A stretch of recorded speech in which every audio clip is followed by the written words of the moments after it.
Hai, Assalamualaikum warahmatullahi wabarakatuh. Selamat datang ke sesi perbincangan dan juga pembentangan untuk kelas D2T7. Welcome to my class. And then this session we have a few presenter discussion about the past year questions. So we have a moderator here. So who is under these sessions? Saya sir. Saya moderator. Alright, Hafiz. Tuan Hafiz will be in charge for this discussion. So without any delay, this presentation will be handled by you. Okay, silakan. Okey, terima kasih Sir Nazri. Okey, Assalamualaikum dan selamat pagi. Jadi pagi ini kita akan bincangkan soalan-soalan past year PSPM Sains Komputer. Okey.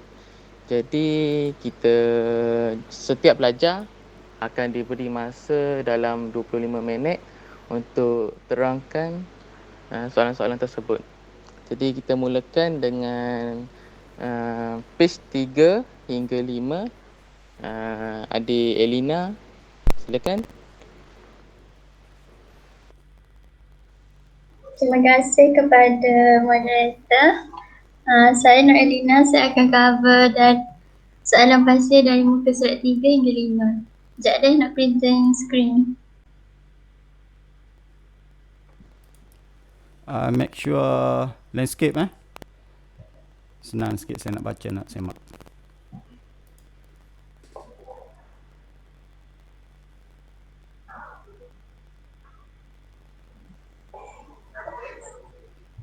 Nampak kau? Ya, nampak. Cantik-cantik. Okey, tanpa membuang masa, kita mulakan dengan soalan 4E. Soalan tu ayat, write a pseudocode to calculate and print the area and circumference of a circle. So dia bagi formula area dengan formula circumference. Gapo kita perlu buat mula-mula ialah kita kena cari IPO. So untuk cari, kita tahu untuk cari area dengan circumference ni dia kena ada radius. Jadi kita input radius sebagai input. And then untuk proses dia, kita refer je daripada soalan tu. Dia nak kita calculate and print the area and circumference of a circle. Jadi proses dia adalah untuk calculate area dengan circumference tu lah. So output dia adalah area dengan circumference. Soalan tu nak kita write a pseudocode. Jadi mula-mula kita start, lepas tu read radius, lepas tu kita calculate area berdasarkan formula dia telah bagi tu. And then kita calculate circumference berdasarkan formula tersebut juga. And kita print output dia iaitu area and circumference of a circle. Boleh kah?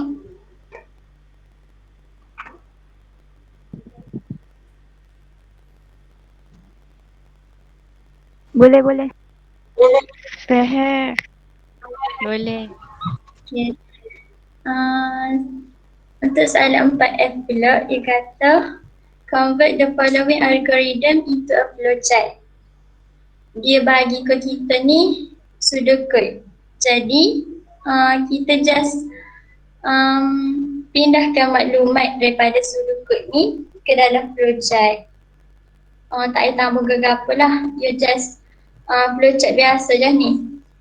So kita buat lagi ni. Mula-mula start, lepas tu read number, letak dalam kotak untuk input tu. Lepas tu dalam kotak proses tu kita buatlah square yang dia ni. Number tu, lepas tu untuk output print square, lepas tu stop ataupun end boleh berlaku.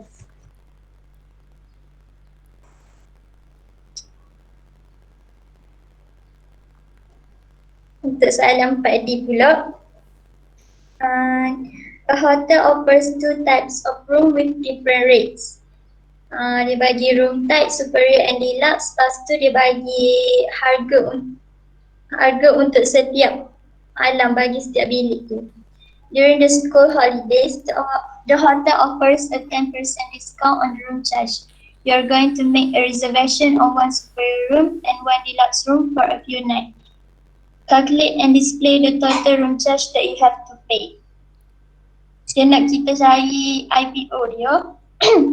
So berdasarkan soalan ni, you have to calculate and display the total room charge that you have to pay. Ni maklumat penting lah.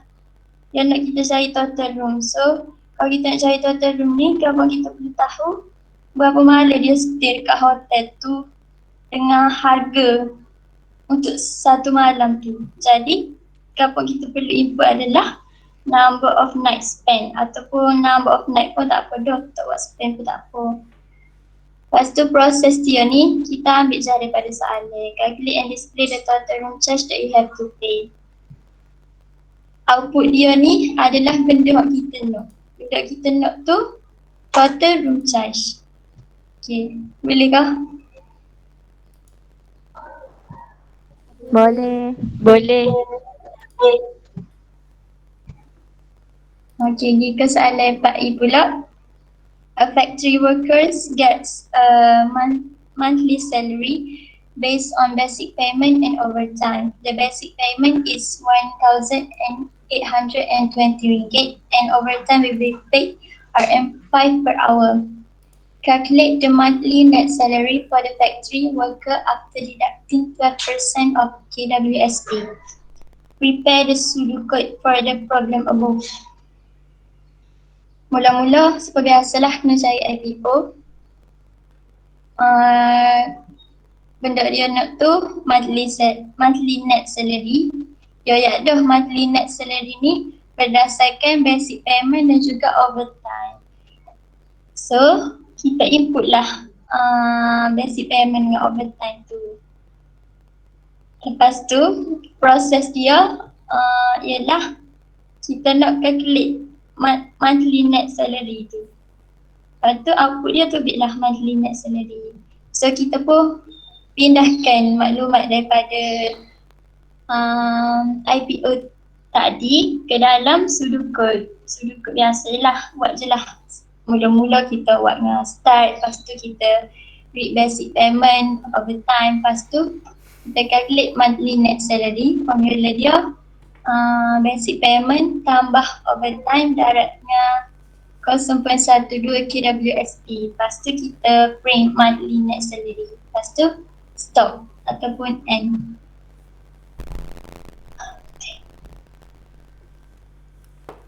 Untuk 4F pula, Betul ke tu? draw a flow chart to calculate and display the area of... Sekejap. Betul ke tu yang tadi? Kenapa perlu cari basic payment? Basic payment kan ada 1820. Perlu ke dia masukkan lagi input? Faham saya? Kena bicara tu. Confident je dia terus. Discuss lah dengan kelas tu macam mana? Kan nak discuss je.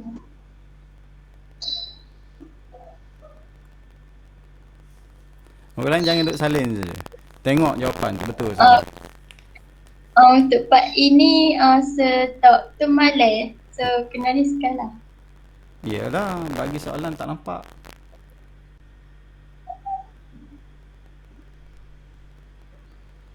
Nak bayarkan lah so. Discuss lah. Moderator. Moderate.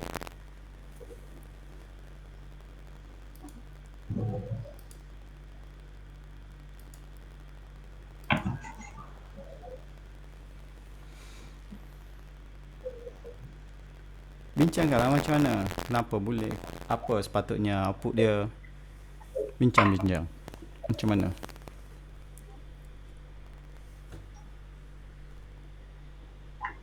Awak jangan baca je jawapan. Awak sepatutnya kena memberi kefahaman kepada soalan tu. Apa dia nak. Baca jawapan je memang awak tak belajar apa-apa lah. Saya boleh. Dia nak monthly net salary. Isocalculate.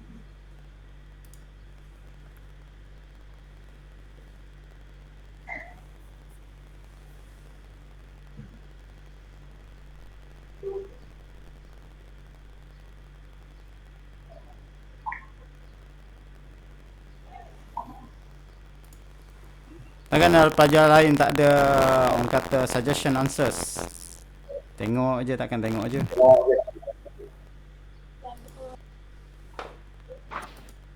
So, kalau kat input tu tak letak basic payment,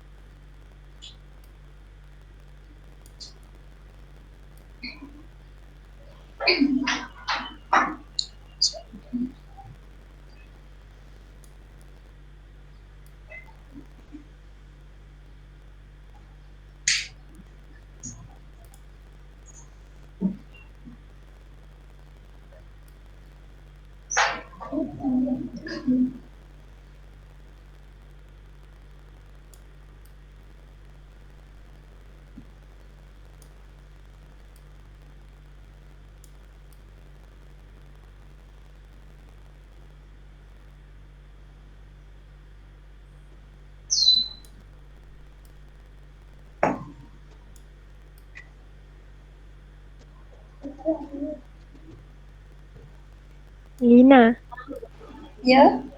Akmal sila bantu perbincangan ini.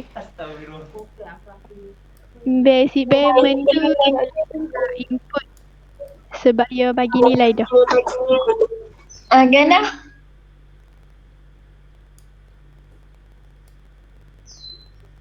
Basic payment tak boleh duduk kat input sebab dia bagi nilai dah.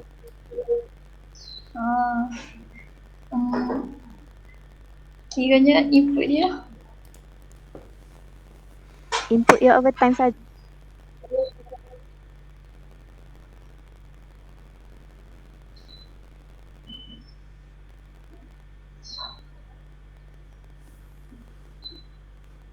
Set awak betul kat buku set awak. Okey, nanti kami betulkan dalam buku. Discuss dulu sebab tak betul ya, lagi. Masih lagi belum betul lah. Sila discuss dulu.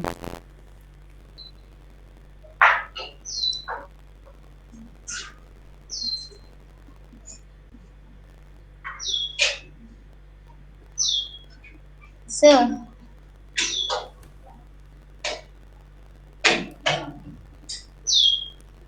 Masih lagi belum betul Saya sedang menunggu respon daripada para peserta semua untuk membuat perbincangan, fikirkan bagaimana apakah yang terbaik yang sebetulnya. So saya boleh bagi feedback di sini. Jawapan ni masih lagi salah untuk input.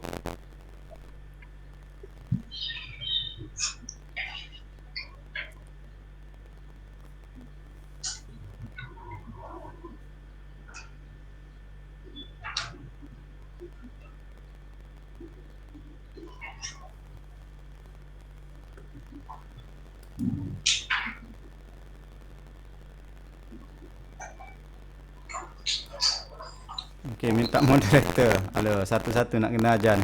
Moderator mainkan peranan untuk gerakkan sesi soal jawab, perbincangan, wujudkan persoalan. Sebab yang saya boleh tegur di sini adalah masih lagi salah jawapan tu. Sir, salahnya kat mana sir? Input saja ke? Ada proses yang salah juga? Input, yang paling utama sekali input salah. Okay, pelajar-pelajar, Rakan-rakan lah. rakan-rakan, ada apa-apa yang kita boleh bincang? Saya tak faham ni. Kalau tak faham, pastikan tak faham tu dekat mana. Saya tak boleh bantu macam ni. dalam input awal, Jangan main teka, awak bincang. Saya tak akan bagi jawapan punya. Bagi jawapan, anda dapat jawapan, anda tak faham apa pun.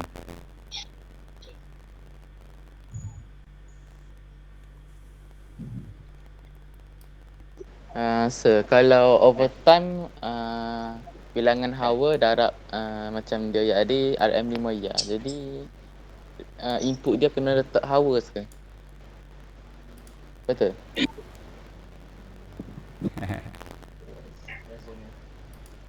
Overtime hour. Maksudnya, Awak kena bayangkan awak kerja macam mana orang nak bayar gaji awak. Berdasarkan apa?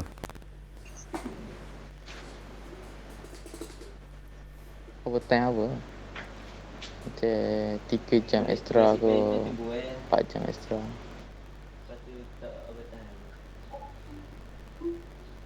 Overtime tu kita tak tahu overtime tu apa, berdasarkan apa. Dia kiraan dia berdasarkan apa.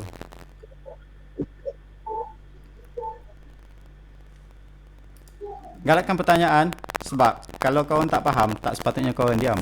Kena wujudkan persoalan. Bincang. Cepat. Moderator, main peranan. Ketuk kepala yang tak nak bincang.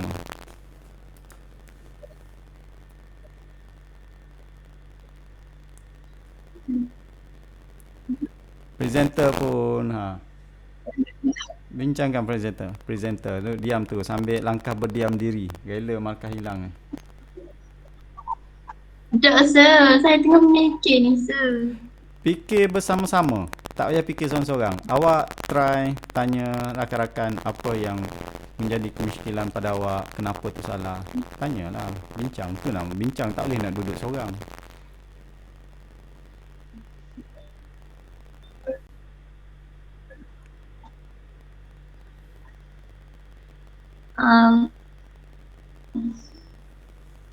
Pendapat saya, input tu memang awal sebab berdasarkan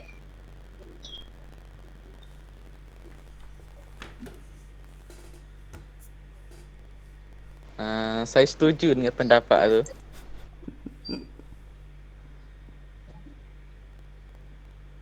Kalau input tu dia kena overtime, kena hours.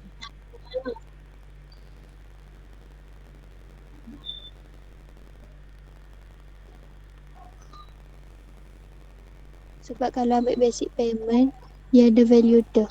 Dia tak boleh.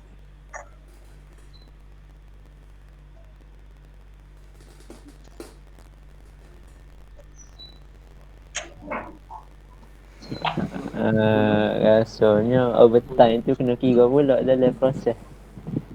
Input dia overtime hour. Lepas tu calculate overtime. Lepas kira monthly net salary. Ada 3 proses. Calculate overtime, total salary, KWSP, lepas tu net salary.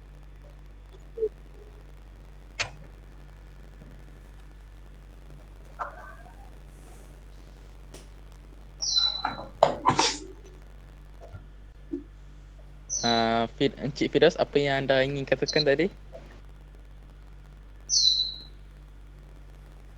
Tak, mula-mula rasa kena cari kau tu monthly salary. Lepas tu RM5 tu darat dengan per hour, tambah dengan apa tu, basic payment. Lepas tu kali kedua tu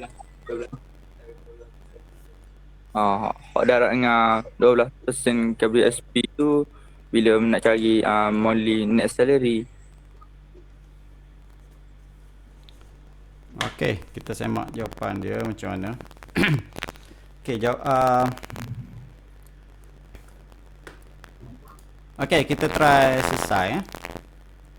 Kita tengok jawapan dia macam mana. Basic salary dia berapa? RM 1820. Okey, basic salary dia adalah RM 1820. Okey, untuk dia punya overtime rate RM berapa? RM5 per hour. Okey, dah jelas sini dia punya input adalah hour. Sebab kita tak tahu berapa hour. So kalau katakan 5 hour, so 5 darab 5 25 kan. So seterusnya apa lagi yang maklumat yang ada di situ? Saya tak boleh nampak dah. Maklumat apa lagi ada di situ? Ada deduction tak? Deduction apa? 12% KWSP.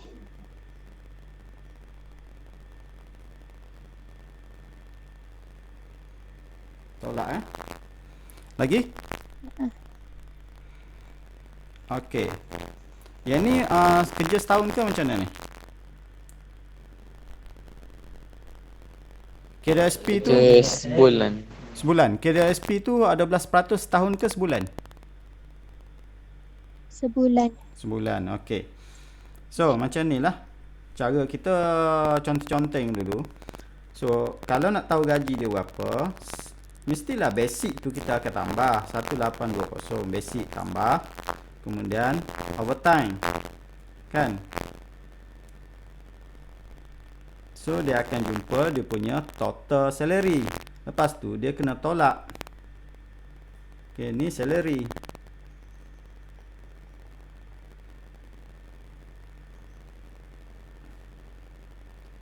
Okay, tolak dengan KWSP. Okay, 12%. Tolak 12. Okay, 12% KWSP daripada apa? So, daripada total salary. So, total salary times 0.12. So, yang ni akan dapat KWSP 12%. Faham? So, input dia adalah hours. Yang ni je yang kita tak tahu. Okay, berapa sebulan gaji, kan orang kata basic sebulan gaji adalah 1820. Overtime berapa? Overtime tak tahu. Kadang-kadang bulan tu 2 jam, kadang-kadang 10 jam, kadang-kadang 40 jam. So benda tu adalah satu benda yang berubah-ubah, variable. Tapi untuk basic salary itu gaji pokok dia tetap. So gaji tetap ni tambahlah dengan overtime. Ni gaji tetap ni tambah dengan overtime. So overtime tu nak kira dia adalah salary hour. Okay, faham? So dekat dia punya proses, okay, calculate net salary. So ini akan dapat net salary. Net salary ni sebab apa nama dia net salary? Sebab gaji bersih dia panggil lepas ditolak. Okay, gaji bersih selepas kita tolak. So tolak net, calculate net salary after deduct with KWSP. Ada lagi ni tertinggal, calculate net salary after deducting with KWSP rate. Macam mana kita nak tambah ni dua perkara ni? Calculate total salary, calculate total salary. Tapi kita memang nak cari net salary ya kan, after deducting with KWSP rate. Output net salary. Macam tu je lah. Okay.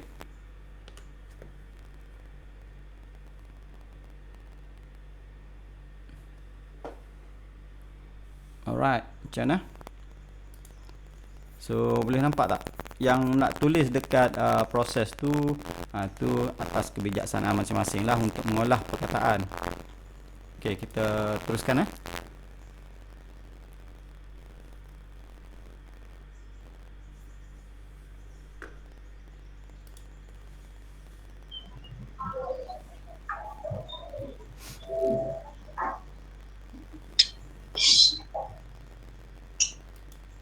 Teruskan. Sekejap sir. Tak boleh sir.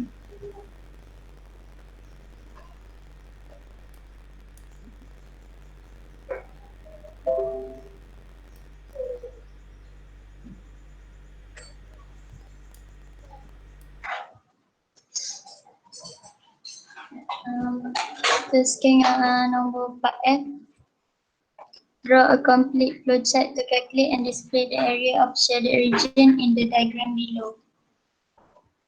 Okay, nak kita calculate area berlorek ni je. So, dia bagi sisi ni A, sisi ni B. Untuk cari yang berlorek ni, kita tahu rectangle ni tolak dengan triangle hok ni. So, dapatlah hok dalam ni. So, untuk cari area tu, kita kena input sisi ni lah, A dengan B. Lepas tu input sisi untuk triangle ni, base. Lepas tu untuk proses dia, kita calculate and display area of shaded region. Lepas tu output dia, tubiklah area of shaded region. Dia nak kita complete flowchart, lepas tu kita convert maklumat daripada IPO tadi ke dalam flowchart. Kita buat, mula-mula kita buat start, lepas tu read A, B and base sebagai input.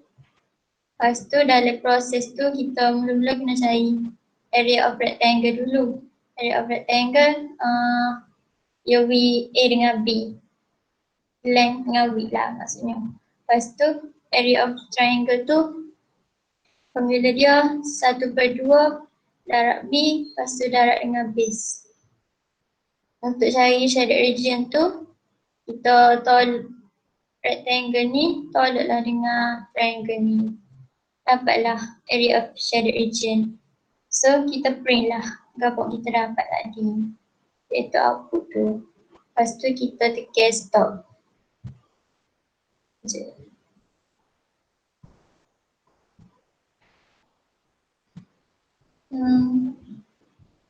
Boleh lah kau.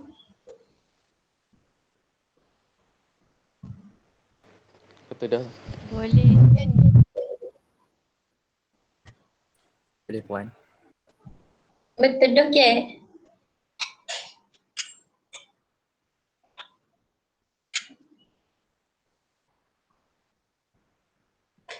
Lepas tu kita pergi ke soalan seterusnya. Part C. Create a program that calculates and displays the overtime pay received by an employee. Overtime rate is RM500 per hour. Analyze the problem above by determining the input, process and output in both. Dia nak kita cari IPO je. Apa yang nak kita calculate adalah overtime pay. Nak cari overtime ni supaya saya tak adil lah. Kena ada hour. So kita input lah hour. Lepas tu berdasarkan soalan tu, kita letakkan dia sebagai proses je. Calculate and display the overtime pay. Lepas tu, ambillah overtime pay sebagai output dia. Gitu je lah.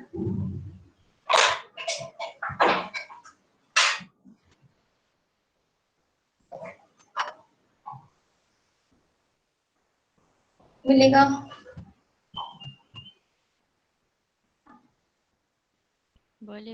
Boleh. Boleh. Sila sambung. Soalan seterusnya. The second step in programming is planning the solution using algorithm. Define algorithm. Algorithm is a step-by-step instruction that will transform the input into output. Boleh refer di definition algorithm ni dekat note slide 3.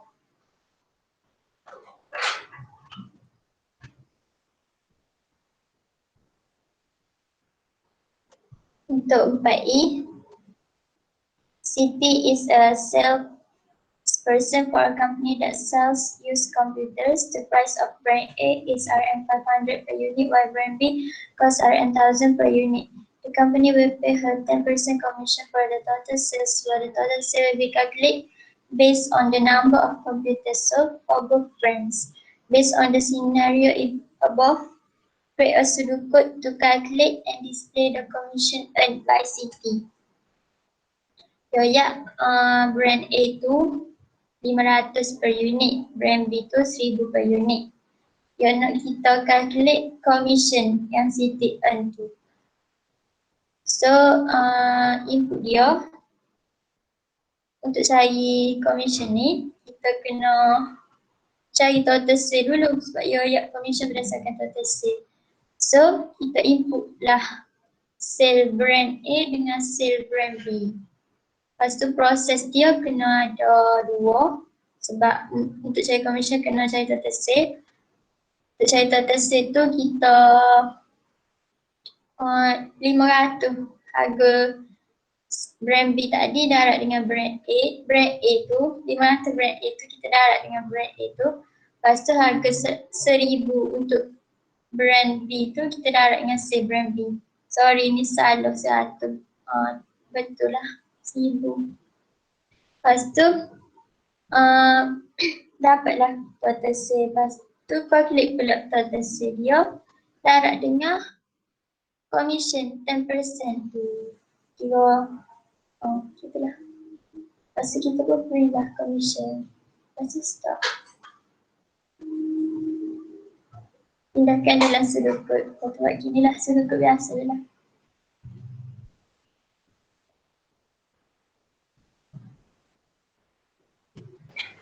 Okey, faham.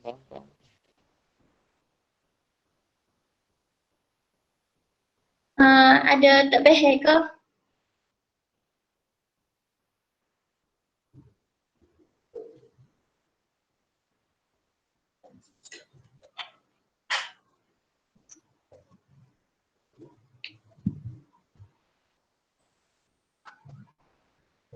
Boleh kau? Lah kau ada tak faham mana-mana.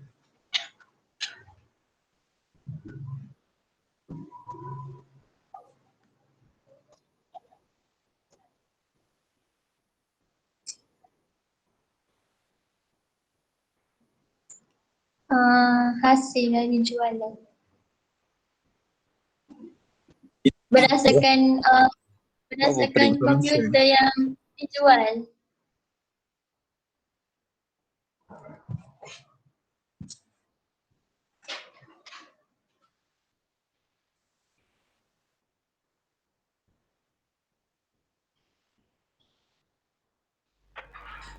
Boleh dengar? Boleh dengar tak? Dia Halo? Dengar tak? Saya dengar sir. Boleh sir. Korang tak nak tanya ke apa data, bentuk data untuk sales brand A dengan sales brand B?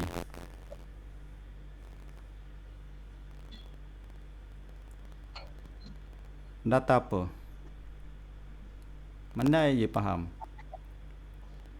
Tak nak tanya ni. Number of computer sold. Yes, betul. Bilangan yang dijual. So, sepatutnya awak tulis bukan sales brand A. Quantity. Read quantity. Quantity Okay. sales brand A, quantity sales brand B, ataupun quantity brand A pun dah boleh. Baru lebih tepat quantity sepatutnya. Barulah kita tak keliru. Lewat dah malas tu. Lepas tu Tapi saya tak nampak saya. apa ni, kena tulis lah quantity. Saya betul dah kat buku. Orang lain tu betul lah kat buku.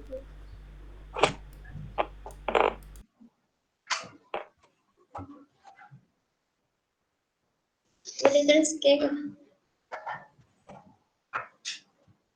Boleh teruskan.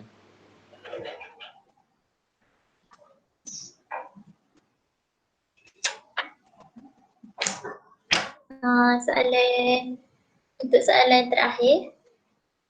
Ahmad plans to install floor tiles for his car parking space which are rectangular in shape. The price per square feet of floor tiles will be determined after Ahmad chooses the suitable tiles. Calculate and display the area of Ahmad's parking space and the total cost of tiles needed to pay by him. Draw a flow chart based on the situation above. Soalan dia ya, suruh calculate Ahmad's parking space and total cost of ties.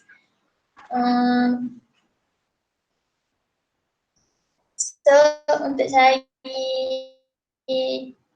parking space yang berbentuk rectangular dengan total cost tu, kita perlulah input length, width dengan price per square. Lepas tu proses dia ada dua. Mula-mula cari area parking space which is rectangular. Terahu formula dia adalah length darab dengan width. Lepas tu total cost of ties tu berdasarkan area tadi tu kita darab dengan price per square ties tu. Lepas tu dapatlah output dia area of parking space dengan total cost of ties. Lepas tu pindahkan IPO tadi dalam flowchart biasa je lah. Gini.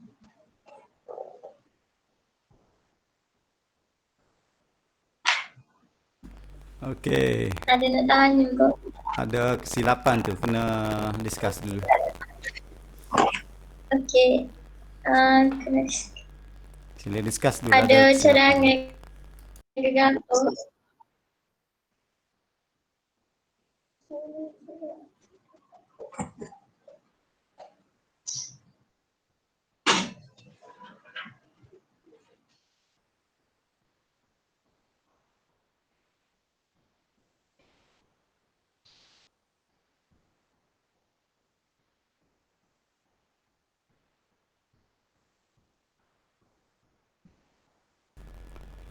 Presenter terus discuss lah. Cuba check jawapan dekat mana salah. Cuba buat diagnosis. Dekat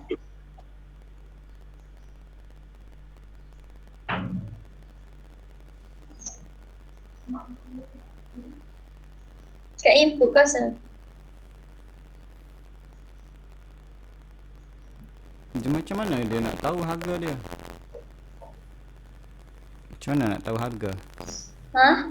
Macam mana dia nak tahu total cost tu? Atau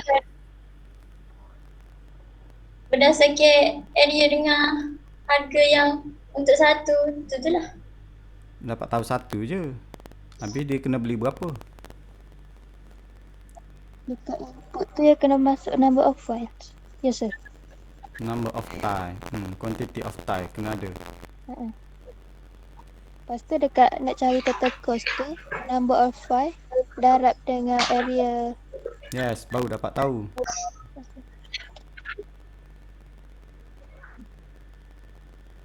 Barulah dapat tahu berapa harga dia.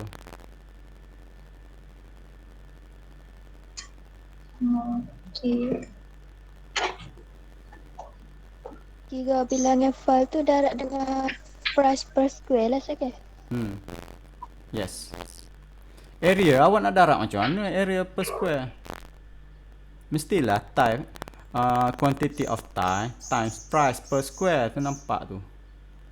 Satu square dia ada beberapa jenis ni kan, ke dia kira per square? Tie tu size dia. Lepas tahu size, barulah darab dengan harga kan. Lepas darab dengan harga, kena darab dengan kuantiti. Kelaparan dah ni. Ada kuantiti satu lagi. Rasa dah bincang dah soalan ni. Cuba cek yang lama-lama. Rasa dah bincang dah soalan ni.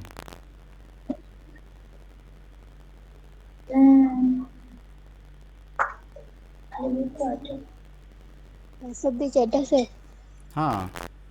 Dah discuss lah. Cuba refer pada jawapan lama. Okay sir.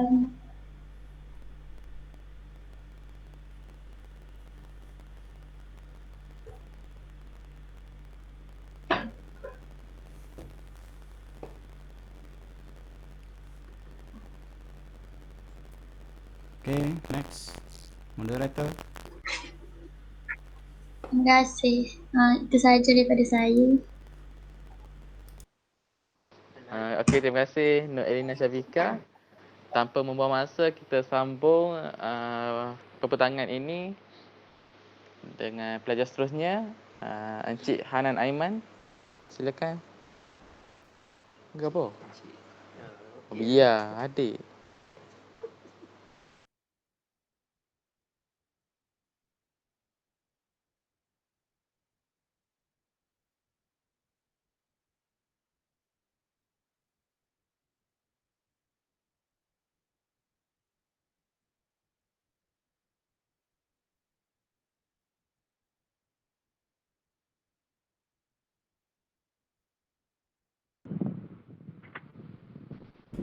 Rotate, rotate, rotate. Ni lah buat gini.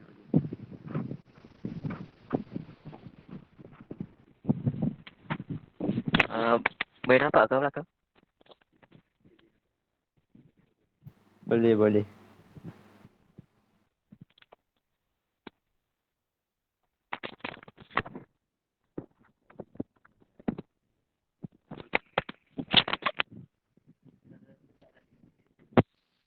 Okay, untuk soalan 5A ni, dia ayat differentiate between structure programming and object-oriented programming.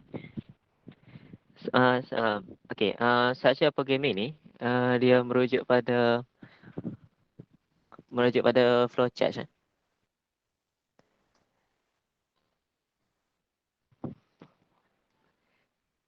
Aku naik ke? Teruskan.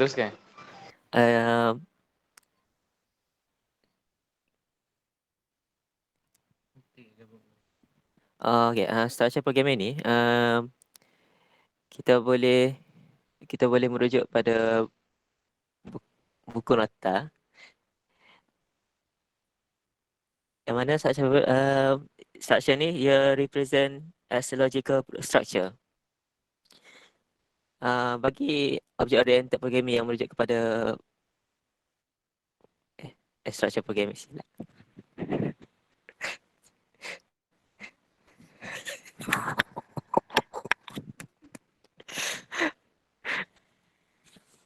Sorry, silap. Structure programming ni ia merujuk pada prosedur kod. Object oriented programming ni dia merujuk pada flowchart. Jangan. Bagi objek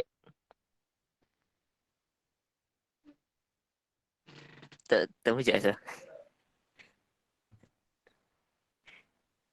Ada. Saya dapat dah. Buka video. Oh, tu bagi kamu tadi. Sekejap sah. Banyak sangat main game ni. Apa ni? Buka balik nota semalam tu. Dia bukan structure programming bukan merujuk kepada pseudocode. Object oriented programming bukan flowchart, bukan. Salah tu. Oh, Yang awak tulis tu dah betul. Mana nota yang anda tulis tu? ni object oriented programming tu dia merujuk pada OOP.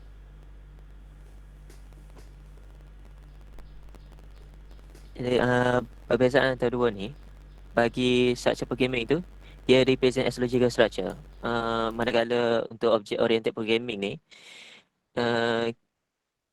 kita boleh tulis dia sebagai collection object.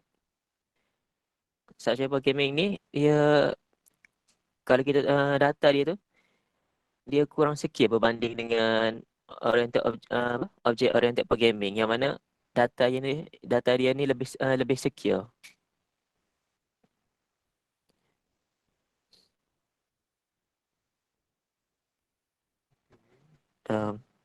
Bagi soalan 5B pula. One of approaches in problem solving is using an algorithm. Nombor 1, define as an algorithm and give one example of its representation. Okay, algorithm di sini kita boleh ayat. Algorithm ni kita boleh instruction dia ni boleh dilakukan step by step, yang mana dia transform input kepada output. Example bagi representation dia ni ada dua, tapi di sini dia ada yang naksa. Jadi saya ambil pseudocode.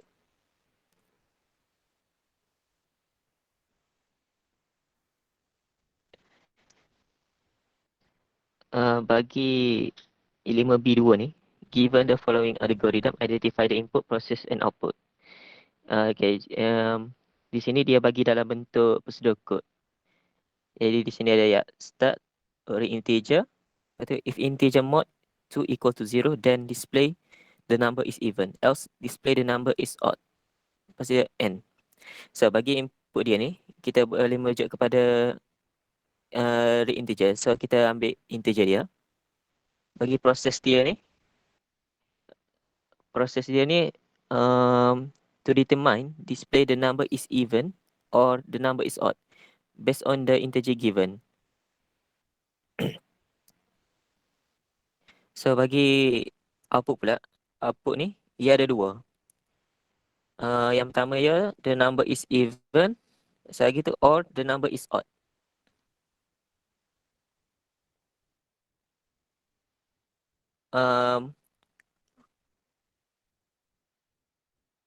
Proses IPO ni kita kena kita tengok, kita boleh tengok apa yang dia beri dalam soalan ni. Bagi 6C, draw a flowchart to calculate the sum of 150 numbers that are being input interactively using a loop.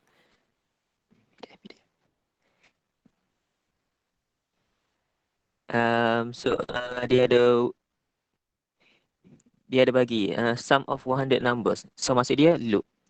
Jadi flowchart ni dia merujuk kepada repetition. So kalau boleh kita kena cari silap. So kita dia minta kita lukis dalam bentuk flowchart. Jadi mula-mula kita kena ada start. Lepas tu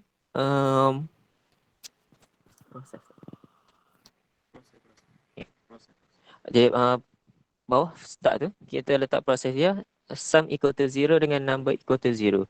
Number tu kita boleh letak equal to 1, boleh letak equal to 1 juga. Tapi kalau dalam keadaan dalam bentuk diamond ni, kalau number equal to 0, number tu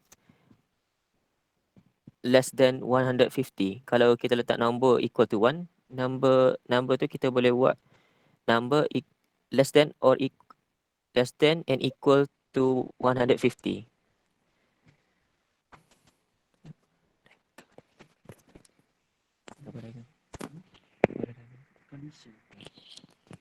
Lepas condition tu, kita letak real number yang mana dia telah hoyak dalam soalan tu. Dia bagi 150 numbers. So di situ kita boleh nampak situ input dia. Nan, mana true and false awaknya? Oh.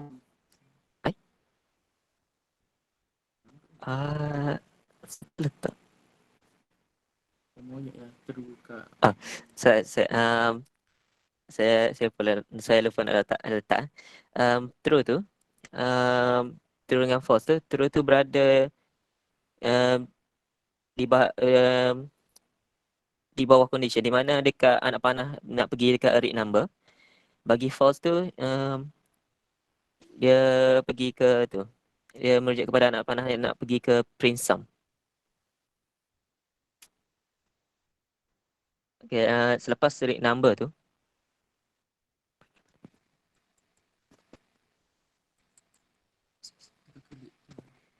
lepas real number tu nak cari sum, kita buat calculate sum equal to sum plus number.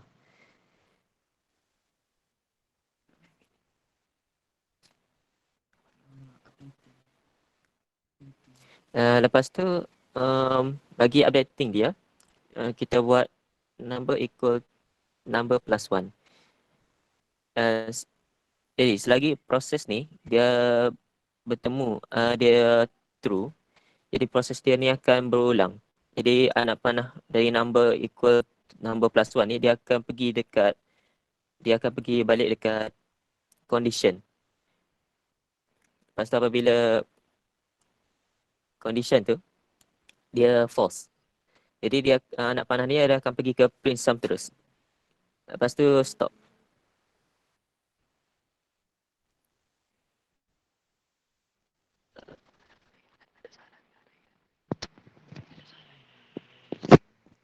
Ada siapa-siapa nak tanya ke? Ada soalan?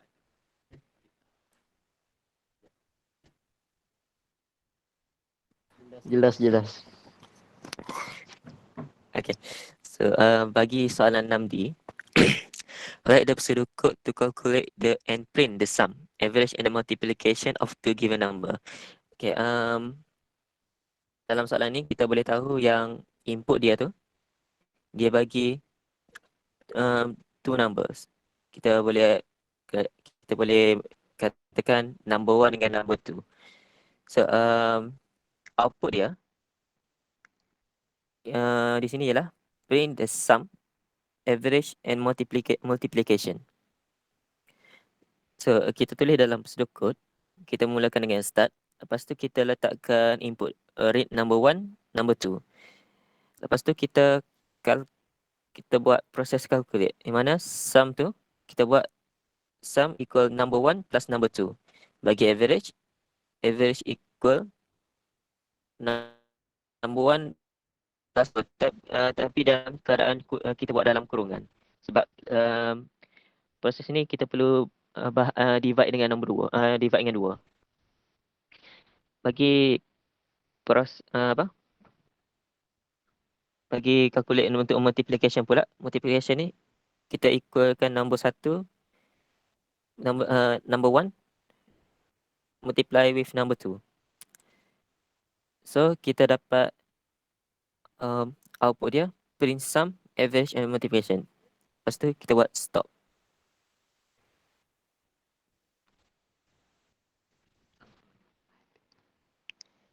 Bagi soalan 8D, the product list below are sold in a convenience shop. Dia bagi product code dengan price. Product code 11, price dia RM30. Product code 12, RM35.20. Dan product code 13, RM40.30. When a customer makes an order for a product, he or she is required to provide its product code as well as the quantity.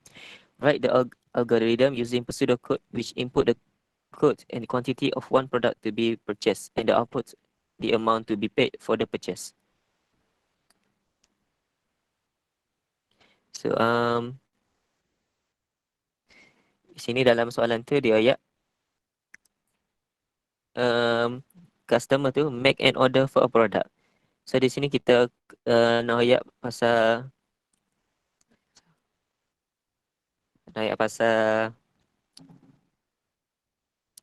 dia kalau boleh order for a product ni dia merujuk kepada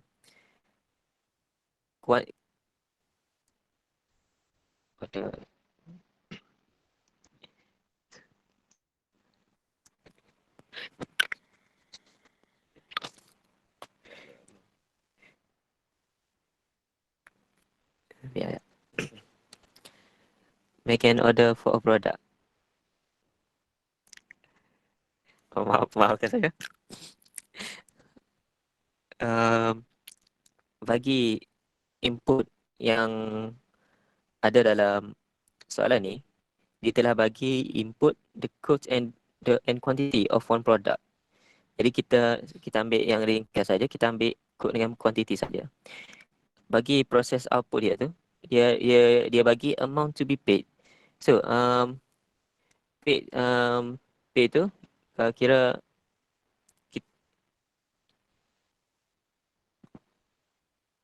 amount to be paid, maksudnya jumlah yang perlu dibayar. Maksudnya di sini dia ayat barang apa? Harga yang kita beli. Maksudnya kita boleh tukarkan amount to be paid tu kepada purchase. Jadi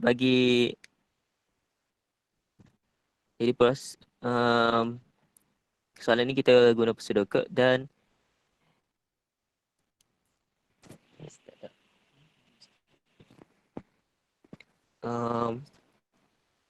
soalan ni dia multiple selection, itu nested. Jadi kita start dengan start.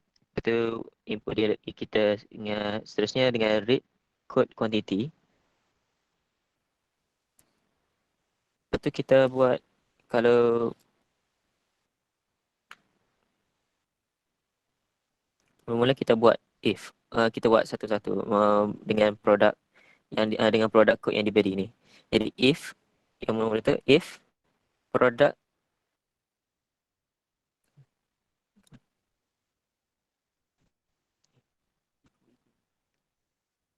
kita product equal to 11. Masuk equal ada dua tu, kita nak compare code dengan produk dengan kod dia, produk kod dengan produk kod yang lain. So apabila produk tu equal to 11, jadi harga yang dibeli, harga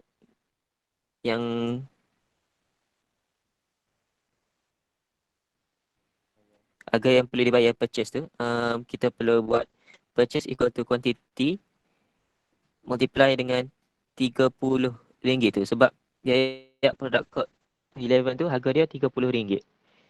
Seterusnya else if bagi produk code seterusnya, kalau dia buat di sini ya, else if jika produk code equal to 12, jadi harga yang perlu dibayar sini ialah kuantiti produk tu lepas tu dengan harga yang telah diberi RM35.20. Dan of is product equal to 13. Jadi purchase dia tu kita buat equal quantity multiply with RM40.30. Dan seterusnya jika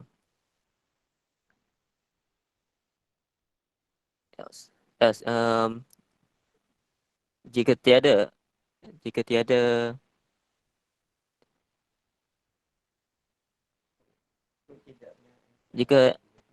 tiada kod yang kod yang dinyatakan tidak sama dengan produk kod yang diberi, kita buat print invalid product, sebab kod tu tak dia tak sama dengan produk kod yang dia bagi. Lepas tu kita buat and if untuk tutup condition tu. Condition. Lepas kita buat and if tu, kita print purchase dan stop proses tersebut. Ada yang tak faham ke sini? Maaf kalau nervous sikit.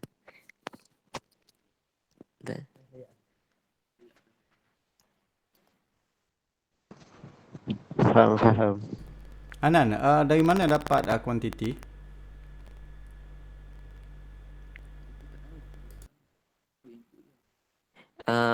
Kuantiti tu yang saya ambil daripada input dia ada apa, input yang dia ada dalam dalam soalan kuantiti produk tersebut. Tapi dia tak tunjuk nilai ya. Dia tak bagi tahu pasal nilai.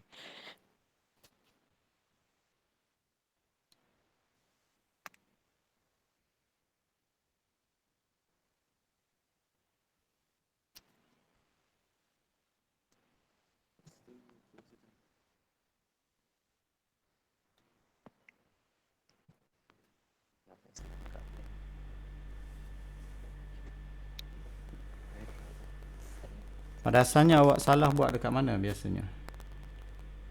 Biasanya saya salah buat dekat lepas buat produk, lepas buat if tu. Apa silap dia? Saya silap. Saya lupa nak masukkan kuantiti selalunya. Kalau fikir logik, kalau pergi beli barang kat kedai, kita dah tanya harga semua. Tiba-tiba kena bayar. Hmm. Sebenarnya tuan kedai tu dia kira berdasarkan apa? Dia kira berdasarkan kuantiti barang kita beli tu, lepas tu dengan harga barang tersebut. Yes, mestilah kan. So bila kita dah tengok harga tu, ada jenis dia, bila kita ambil, dia kan kira lah. Kalau ambil satu bungkus, kira satu bungkus. Kalau ambil 2 bungkus, darablah 2 dengan harga tersebut. Betul tak? Betul sah. Okey, teruskan Okay. Bagi soalan 4B, given the following algorithm, identify input, process and output. So di sini dia ada bagi dalam bentuk pseudocode, dan tepi dia tu ada royak pasal line.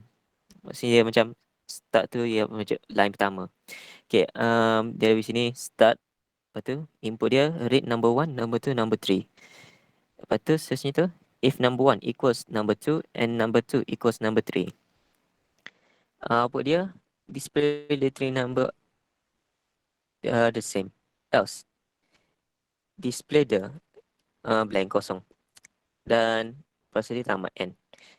Jadi 4B1 ni input dia tu boleh merujuk kepada soalan tersebut. Dia boleh merujuk kepada pseudocode.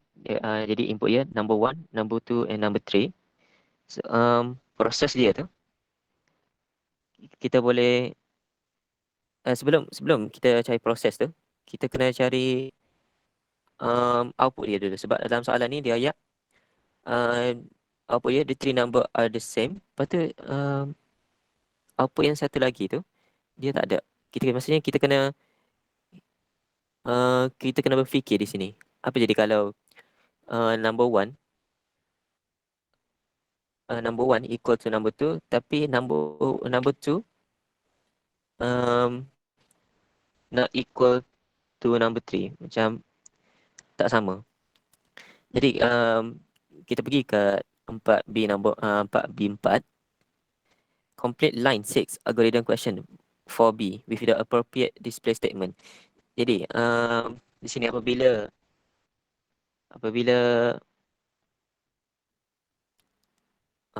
silap. Dia ayat di sini if number 1 equal number 2 and number 2 equal number 3. Jadi kita displaykan sebagai the 3 number are the same. Tapi jika if number 1 dengan number 2 tu ada yang tak sama, macam kita tak sama dengan if yang atas tu, jadi kita boleh katakan di sini tu the 3 number are different. So kita balik semula ke proses dia tu, kita buat to determine whether the 3 number are the same number. Di sini kita jangan lupa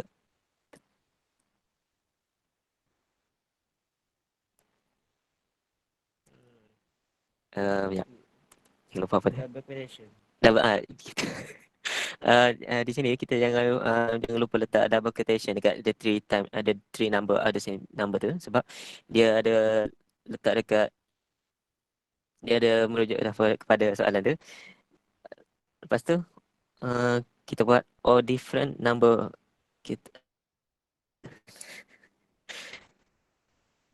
to determine whether the 3 number are the same number or different number based on the 3 number given. Jadi proses ni dia merujuk kepada number yang dia bagi. So bagi output dia tu kita buat the 3 number are the same or the 3 number are different.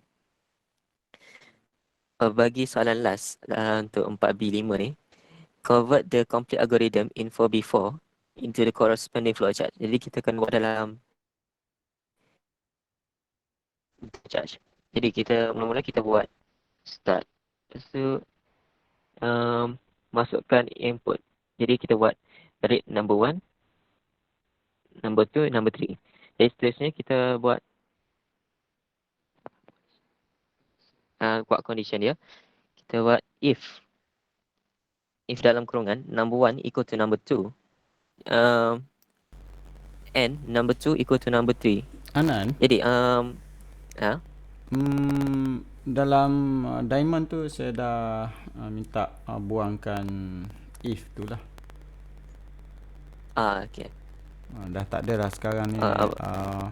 Dia dah tak ada dah guna if ataupun while dalam diamond. Terus tulis condition. Okay? Okay. Jadi di sini sebab saya guna simbol and 2 kali itu sebab kita nak merujuk kepada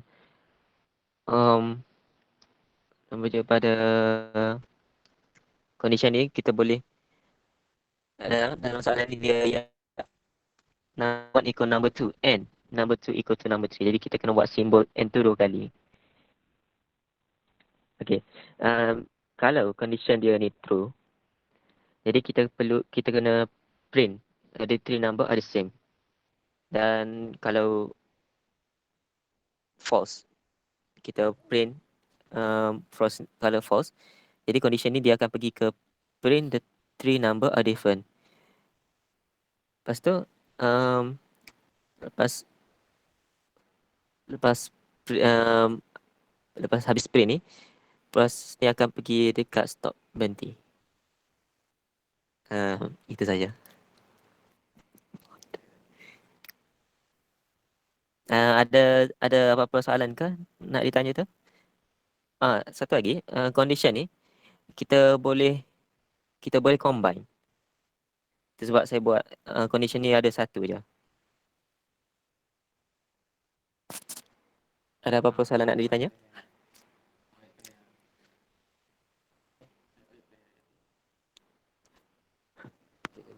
Jelas. Teruskan. Tanya. Baik, terima Kan keluar kasih, soalan sama Anan. tak boleh jawab ni kan. Okay. Anda boleh berehat. Terima kasih. Okay, mari kita sambung dengan pelajar seterusnya.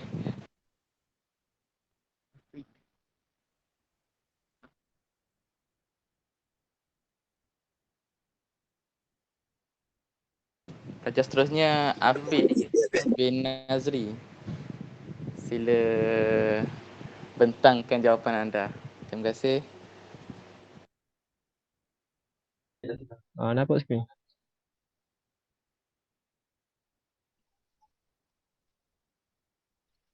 Cakap tak? Soalan nombor 9. Okay. Nombor 8. Soalan ni you nak tahu plan A ke plan B yang nombor berapa. Jadi Pak Amir ni dia suruh buat flowchart untuk bantu dia cari plan A ke plan B yang nombor berapa. Sudah aku gaya tak ada. Afiq, boleh tak anda zoom out soalan anda sebab terlalu besar? Ke phone saya yang ni? Jelah. Okey, jelas. Okay. Mula-mula ni kita kena cari input dia read data size input dia data size sebab Pak Amir nak guna tak tahu lagi nak guna berapa. Lepas tu kita kena kira data tu harga yang dengan plan A dan plan B. Jadi plan A ni untuk 100 MB harga dia 2 ya. Untuk plan B 300 MB 5 ya. Jadi kita nak tahu plan A ke plan B paling murah. Kita kena calculate ni proses dia ni. Plan A sama dengan data size yang nak guna tu per 100 MB darab 2 darab harga dia. Lepas tu plan B sama juga. Data size tu per dengan 300 tu data size dia darab dengan 5 harga dia. Jadi kalau plan A lebih kecil daripada plan B, dia akan display plan A is cheaper. Plan A cheaper. Okay, kalau ya plan A tu salah, dia jadi plan B lebih kecil pada plan A. And dia akan display plan B cheaper. Kalau kedua salah, dia akan jadi print both plan is same. Lepas tu dia stop proses dia. Ada tak ya?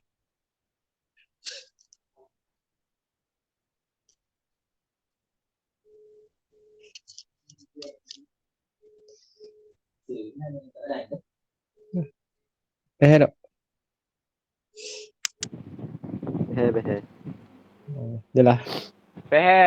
Jelas. Jelas. Afi Okey, tu kan. Elina Ya, resign. ya, ya. Mana? Tadi Elina Salah, resign. salah. Tak nampak tak? Mahal tak nampak. Okey, soalan 5A pula dah. Ni Jawi episode kot dah. Boleh tak saya tanya soalan saya? Boleh sah. Kenapa awak tak guna modulus untuk menentukan yang mana lebih cheaper? Aku tak ingat keadaan dulu tu. Buat suruh guna ni lagi sini.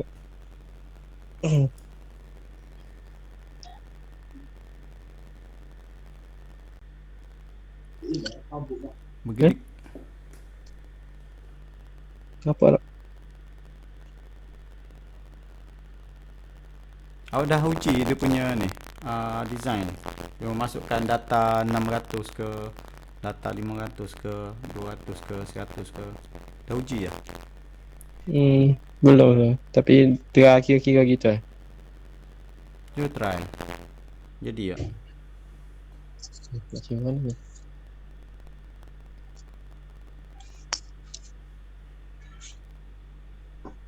Macam contoh Yawi ni, ya example 200 MB tu dah agak 100 Jadi gego cepat ya.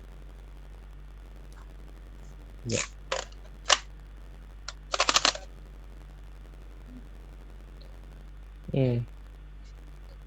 Jadi 200.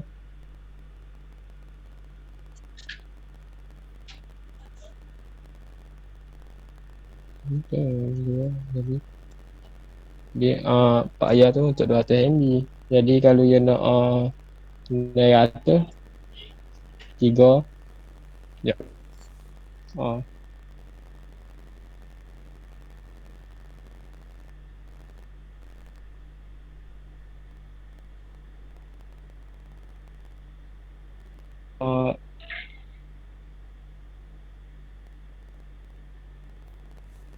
Dia.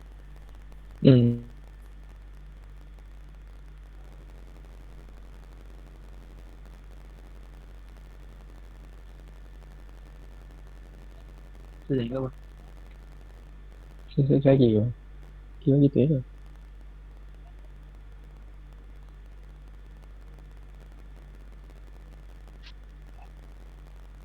Jadi kita buat transfer dulu.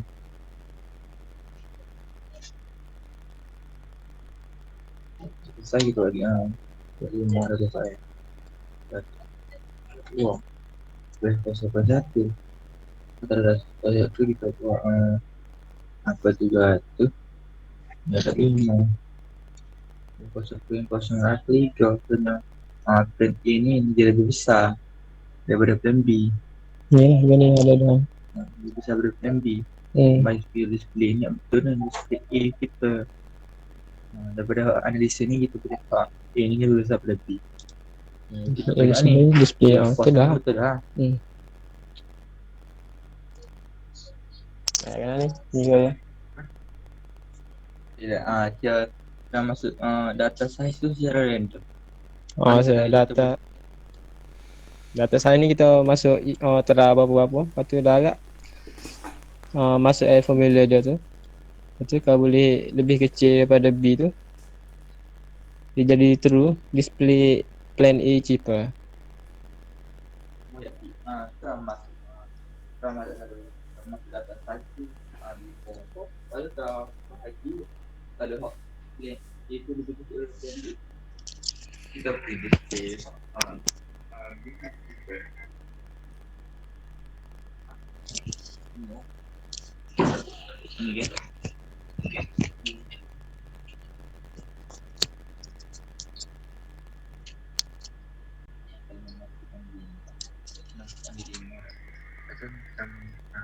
dua tu hot ni lebih besar daripada ni. Pilih ke display. Lagi ni lah, saya data satu kita ambil 5. Kita ganti, kita buat untuk plan A dengan plan B. Data saya dia 5, 2. Lepas tu kira, kalau plan A besar, ambil salah satu daripada tu, diamond tu, yang akan jadi true. Kalau plan A besar daripada plan B, dia akan true display B cheaper. Kan rasa? Maknanya okey lah Dah Hmm. dapat approve lah. Dapat proof lah dia punya, orang kata walaupun kita gunakan 2-3 testing, kita nak tahu tu je. Sebab mula-mula lepas tu dia read, lepas read dia akan proses. So data yang kita masukkan tu dia akan proses, simpan dalam variable nama plan A dan juga plan B. Lepas tu dia buat comparison antara plan A is smaller than plan B. Kalau dia true, so dia akan display plan A cheaper. Tapi tak tahulah. So tengah check.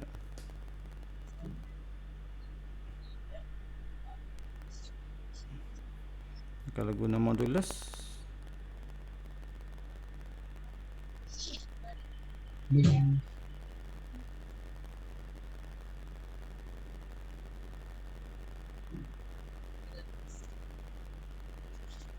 ya, yang ni kena KIV dulu sebab nak kena cari jawapan sebetul dia macam mana. Macam mana?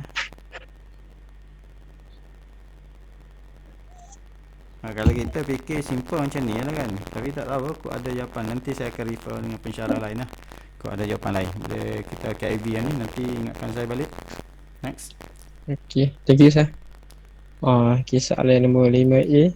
UV pseudocode tu saya cari IPO. Jadi dekat pseudocode tu input dia read winner. Jadi input dia winner.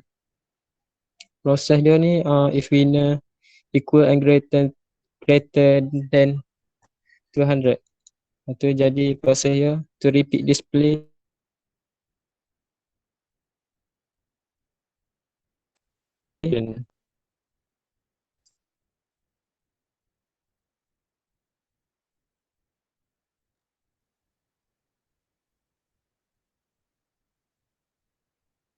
selagi tidak. Selagi ada winner is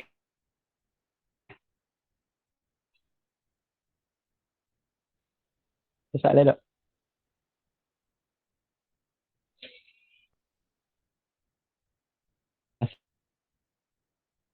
Cari. Jadi kalau nak cari age ni kita kena ada birth year dengan current year. Nak cari age ni current year tolak birth year. Jadi sebab pseudocode mula-mula start, lepas tu read name, birth year and current year. Jadi kita kena kira umur dia, current year tolak birth year. Lepas tu boleh umur display nama dengan age. Itu start. Untuk flowchart ni start, lepas tu input dia read name, birth year and current year. Proses yang ni kira umur macam tadi. Lepas tu boleh tu display name, tinggal pula. So, display name dengan age. Lepas tu stop proses. Soalan kedua, so cari sum dengan average of 3 number. Jadi input dia number 1, number 2, number 3. So mula-mula ni kita pseudocode dia start read number 1, number 2, number 3. Lepas tu nak kira sum ni, campur 3 nombor tu. Number 1 plus number 1, number 2 plus number 3. Lepas tu boleh semua tu sum. Lepas tu nak cari average, sum divide by 3. Lepas tu boleh tu display sum average of the 3 number. Lepas tu stop. Untuk flowchart ni start, ni input dia read number. Lepas tu proses dia sum sebagai number 1 plus number 2 plus number 3 ni. Lepas tu you nak average sebagai sum divide by 3. Lepas tu boleh sum average ni, output dia display sum average of 3 number. Lepas tu stop. Ada soalan?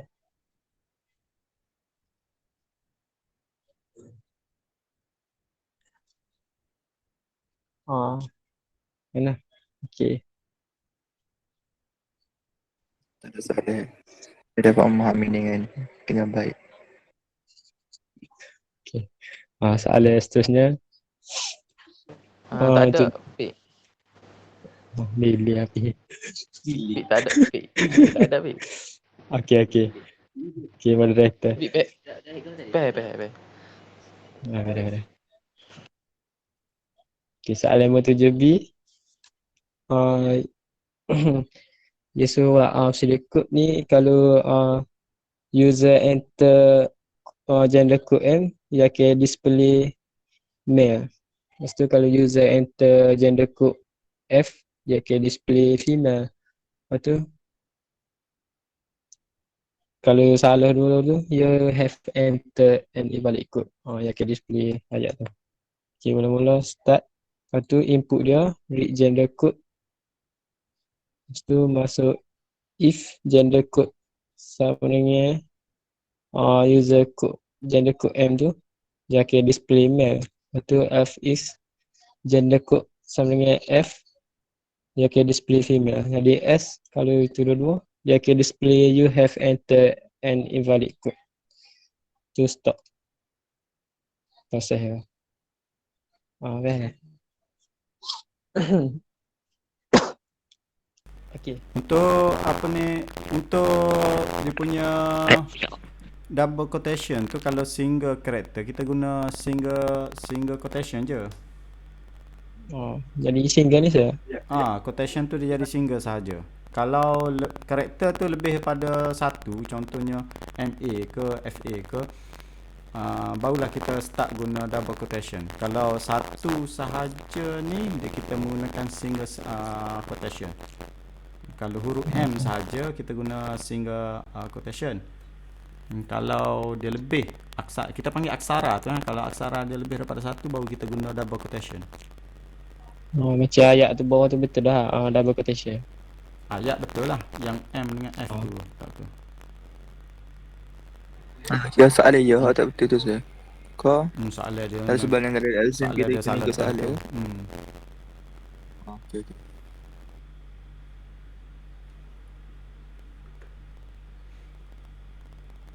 Tapi kalau dekat apa kata pada peringkat algoritma tu, kita tak nak masalah sangat. Kalau masuk atau cara baru ada masalah. Boleh diterima je kot.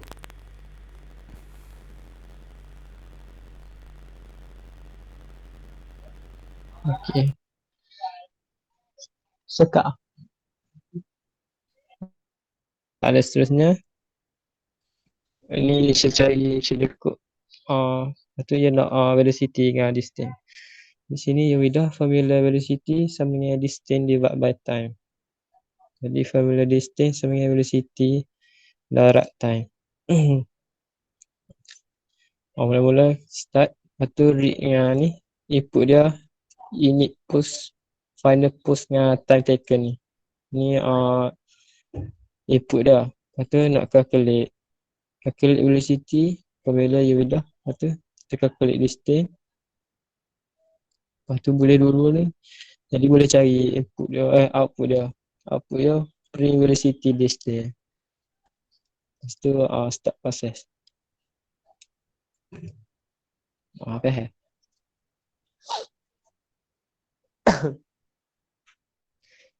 Ada soalan? Tak ada soalan. Okey. Setakat ni faham lagi. Faham. Setakat ni faham lagi. Okey, ada. Saya tak faham. Gini. Saya nak tanya, apa fungsi read init post dengan final post? Fungsi dia untuk apa tu? Sebab tak guna pun. Macam mana awak boleh faham? Macam mana awak cari distance? Velocity tu datang dari mana? Distance divided by time. So distance tu macam mana nak cari? Distance ni tinggal saya. Final tolak initial. Final post tolak initial post. Final post tolak init post. Awak belajar fizik ke? Awak belajar fizik. Dia initial post ni ke apa?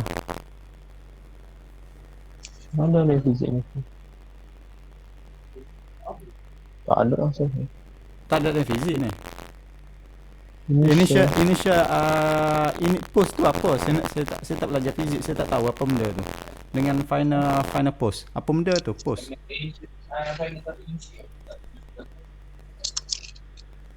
Sini ni ya awal initial mula-mula saya. Pergerakan dia lah, koordinat dia. Pergerakan mula-mula dia start tu. Okey.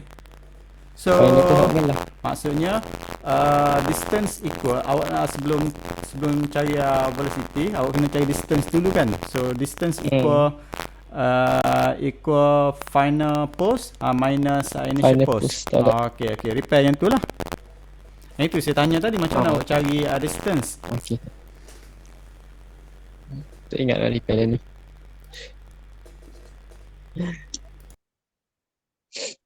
Baik kira buat buku. Okey, baik. Lepas tu ada soalan lagi? Dah ajak.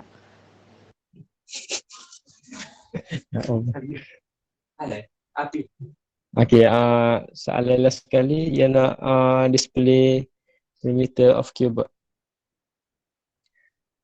Jadi kalau formula keyboard ni ada head, length, breadth. Jadi input dia head, length, breadth. Proses dia to calculate perimeter of keyboard. Output perimeter of keyboard. So, hey, Ya. kalau guna white kan white. White. Boleh juga asal. Lebar. White boleh juga. Break tu apa, baik? Berarti ya? Tengok formula ayah ada break. Macam lebar. Lebih baik kok. Faham. Fair.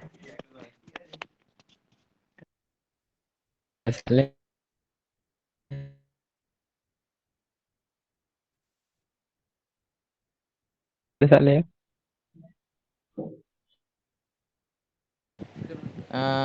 Habis dah, baik? Habis dah. Habis. Proses, Okey, nak terima tanya kasih. proses tu ke? Okey. Proses tu Proses. ke? Proses. Dia tak perlu ada ya. based on ke?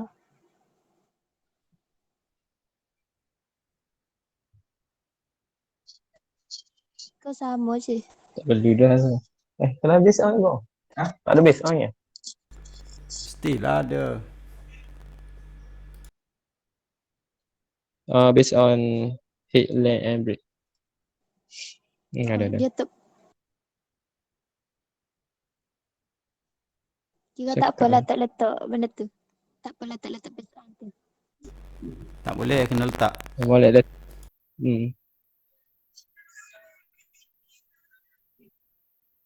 Kena letak kau. Sebab confused tu. Kena letak. Okey, sir. Tanya seleksi mana? Patutnya dia sequence.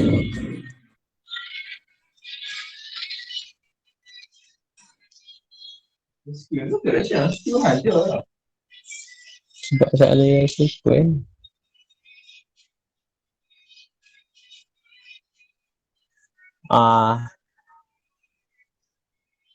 Setakat ni ya. Saya serahkan kepada moderator. Terima kasih. Serahkan kepada saya. Ya. Thank you, Afiq. Sama-sama. Okey. Terima kasih Afiq kerana telah membentangkan jawapan yang padat, ringkas, tepat, mulus, laju. Terima kasih. Jadi kita sambung pembentangan seterusnya dengan pelajar Yana. Silakan. Terima kasih. Sekejap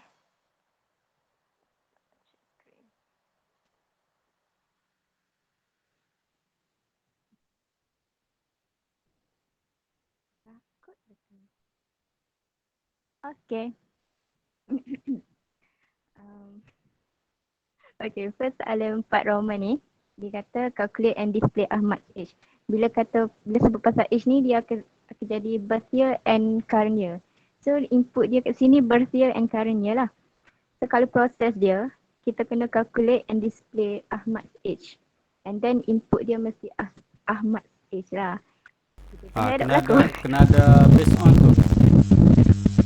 Based on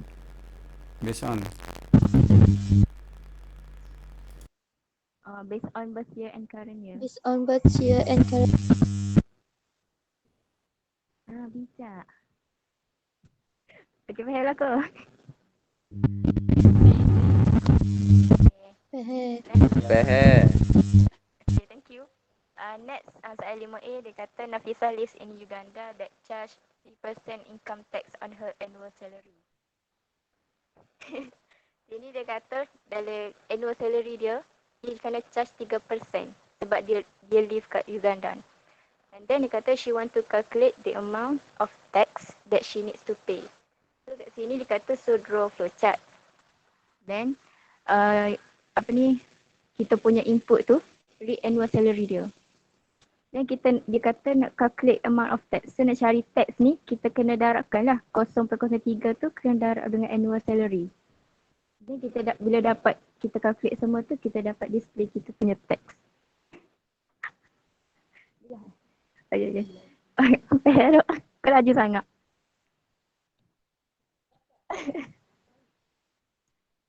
Hello.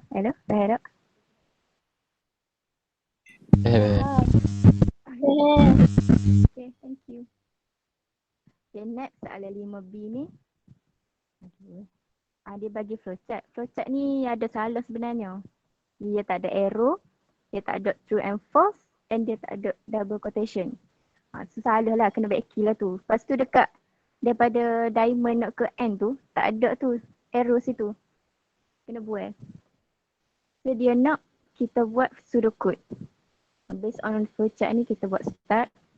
And then kita punya bentuk parallelogram tu, kita punya input tu kita letak read mark. And then if mark greater than or equal to 50, and then kita display good job. Kena letak double quotation tu. Kalau mark tu less than 50, kita kena display word harder. Sebab kiranya dia else lah. And then kita end if, then stop. Itu faham? Untuk soalan ni dia memang sengaja tu. Okay, siapa punya gangguan banyak. Korang dengar Suara buzzing. Suara saya Suara saya Ya, suara buzzing. ada gangguan. Sekejap saya cari. Dia soalan tu dia sengaja tu.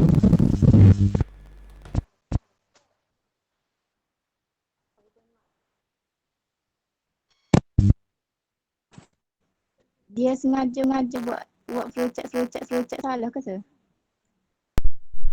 Soalan tu dia sengaja. Buat salah.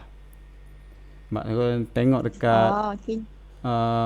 display kan tak ada dekat parallelogram dia tak ada display. Tak ada perkataan display ataupun print. Dia sengaja letak. Dia memang flowchart dia ni dia sengaja buat salah supaya kita Sikit. dia nak tahu kita ni tahu soalan ni salah ke tak, flowchart ni betul ke salah, dan kita kena buat yang betul lah. Okay sir. Yep. Awak ada tu tambahlah art tu belakang tu. Okay. Next soalan 8A. Soalan 8A ni kata write a pseudocode program to input a number. Input number ni kita dapat dari input dia, number. And then display a message. Display ni kita dapat ada output dia. Dia kata display a message to indicate that the key in number is either 0, negatif or positif. So kita kena buat pseudocode, start, input dia number, so kita kena read number. If number greater than 0, kena display positif sebab dia lebih pada 0. Else if number less than 0, kita display negatif sebab dia kurang pada 0 tu. Else display 0 sebab tak ada positif, tak ada lebih ataupun tak ada kurang. So kita kena display 0 je. Lepas tu kita end if and then stop. Faham tak? Faham tak? Faham, faham.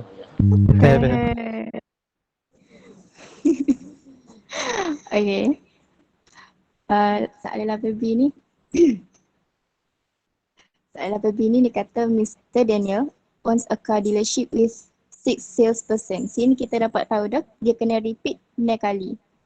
Then write a pseudocode program to determine the staff of the month based on the highest sales amount achieved. The program reads the staff ID and sales amount. Sini dia kata reads the staff ID and sales amount. Sini kita dapat dia punya input of each salesperson.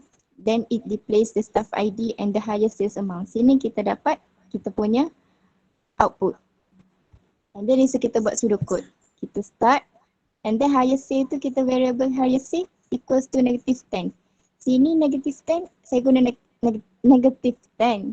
Tapi boleh je letak mana-mana nilai kecil macam kosong ke, negative 1 ke, boleh je.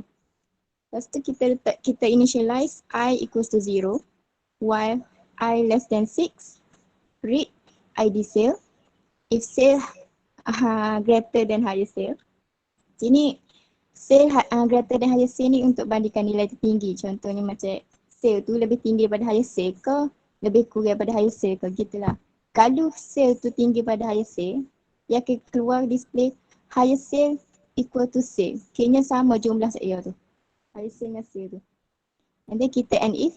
Lepas tu kita repeat balik dengan I equals to I plus 1. Counter tu. Lepas tu kita end while.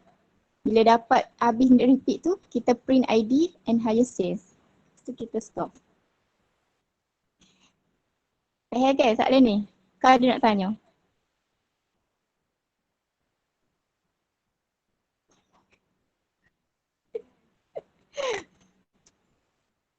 Okay. And then soalan part A ni dia kata give the definition of program. Program is a collection of instructions that can be executed by a computer to perform a specific task. Jadi tak ada dalam buku, saya cari Google lah. Cari Google pun kena make sure lah betul kena dengan program tu. Jangan cari yang salah. Lepas tu soalan 4C ni, list the 5 steps in problem solving. First, problem analysis. Second, design solution. 3, implementation. 4, testing. And 5, documentation. Sini ni dia kena need to organize in order. Kena ikut turutan. And then part D, identify the input, process and output from the following problem. Dia kata calculate the average of 3 numbers that are randomly insert by the user. Dia nak IPO. So dia kata sini bagi dia calculate the average of 3 numbers. Kita dapat dah proses itu. So kita kena cari input. Input kita dia kata 3 numbers, so kita kena tulis number 1, number 2 and number 3. Jangan letak n, koma je. Lepas tu proses macam atas tu to calculate average of 3 numbers. And then output kita tu average. Average je. Okay kan? Okay. Okay, thank you. Beres. Okay. Soalan 5A ni pula. Dia kata the payment of part-time workers of Mayansari Enterprise is based on numbers of hours worked and rate per hours is RM8. Otherwise the rate per hours is RM10. Sini dia kata numbers of hours worked. Situ kita boleh letak jadi input. Lepas tu rate per hours tu kita kena kira lah. Dia kata enter number of hours. Sini input dia. Then calculate and display the payment. Calculate and display. Dia kata display so kita dapat situ output. So dia nak kita buat suruh kod. So kita start, then read hour saat ni. Lepas tu if hour less than or equal to 8. Kita andaikan apa ni? 8 tu 8 hours. Dalam sehari tu kita kerja 8 jam. Lepas tu kita kira payment equals to hours times RM8. Else payment equals to 8 times RM8 plus hour times RM10. Faham tak? Situ hours time RM10 tu overtime lah akhirnya. Kalau nak kira overtime sekali kena tambah dua tu. Hot 8 jam pertama dengan tambah pula dengan 10 jam tu. 10 jam, RM10 tu. Lepas tu kita end if, lepas tu display payment. Macam kat atas tu kata display the payment. And then kita stop. Sini boleh faham? Nak buat flowchart ni. Macam mana dia tahu jumlah jam dia terlebih?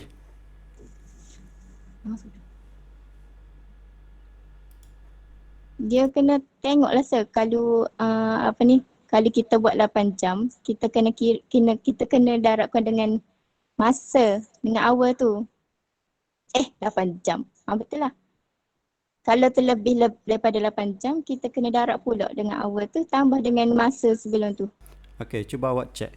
Contohnya dia masukkan 12 jam. Okey, cuba awak kira.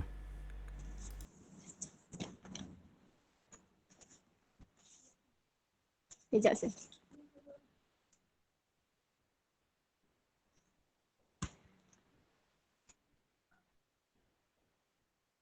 Uh, 12 jam.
Kira soalan ni tak ada guna lapar ke mana tu?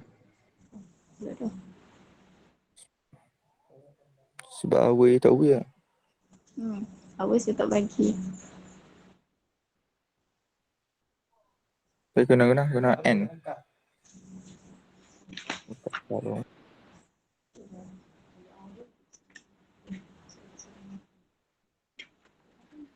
Tu lah. Macam mana cara nak tahu berapa jam kerja dia dah terlebih? Macam mana nak tahu? Jang.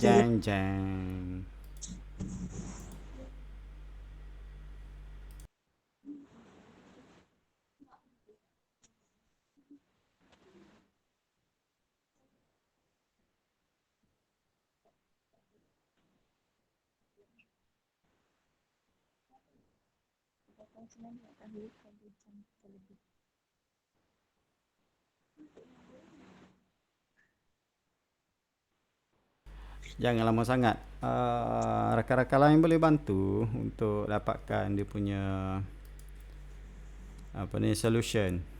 Dia presenter kita ni memang confident je semacam. Tapi jawapan betul salah tu nombor 2 lah. Confident, janji confident dulu. Yes, confident number 1.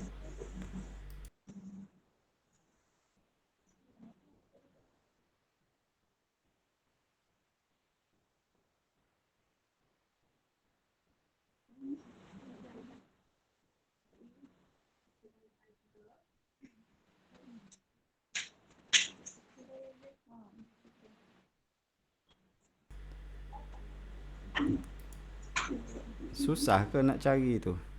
Lamanya. Kita tengok macam ni, congak pun kita dah tahu dah.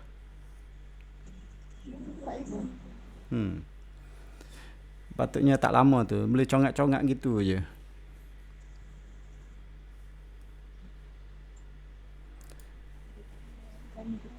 Jangan ambil masa terlalu lama. Ini patut boleh congak je, congak-congak je.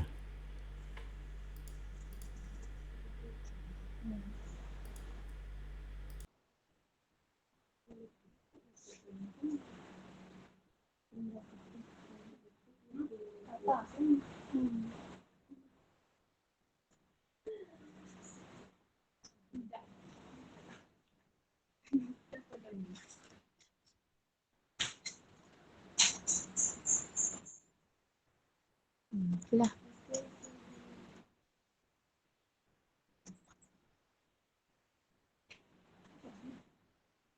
Kerana kan kita nak tahu kali.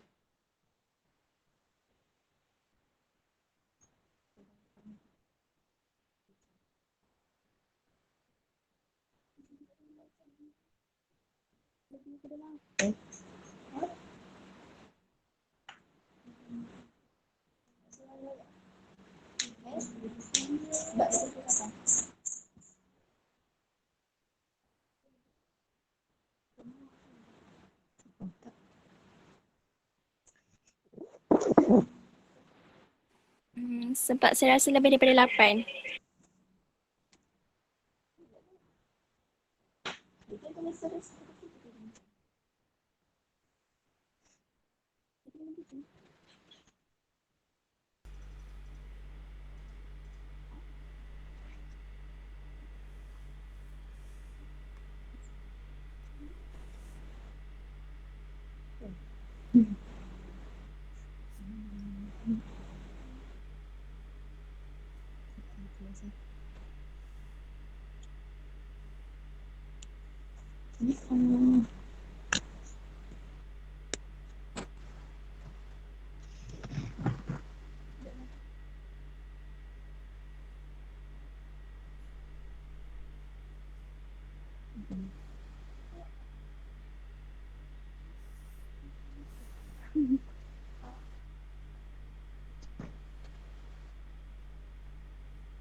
Alright, nampak gaya lambat nak tunggu jawapan geng-geng dia ni.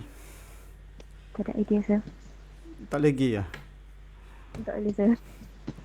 Saya suruh dia uji. Adakah betul? Contoh kalau kita masukkan 12 jam. Of course 12 jam ni memang dah terlebih lah masa dia kan. Semua orang dah tahu.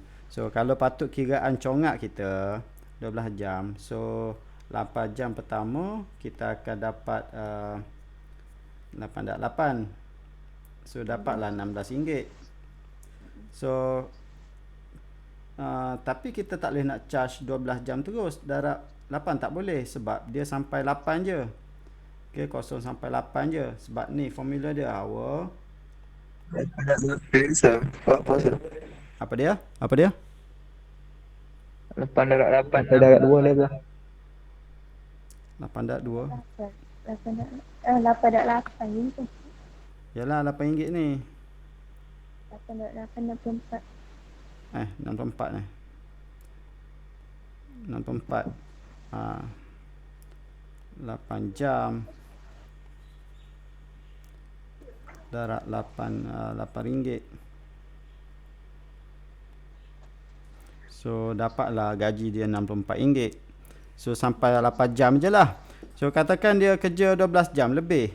So mestilah daripada 8 jam ni 8 jam 12 jam tu 8 jam yang pertama dapatlah 64. Kita dah tahu dah 64. So baki dia berapa baki dia? Baki dia berapa jam lagi baki? Maksud dia yang terlebih tu. 4. So 4 jam. 4 jam ni kena darabkan dengan RM10.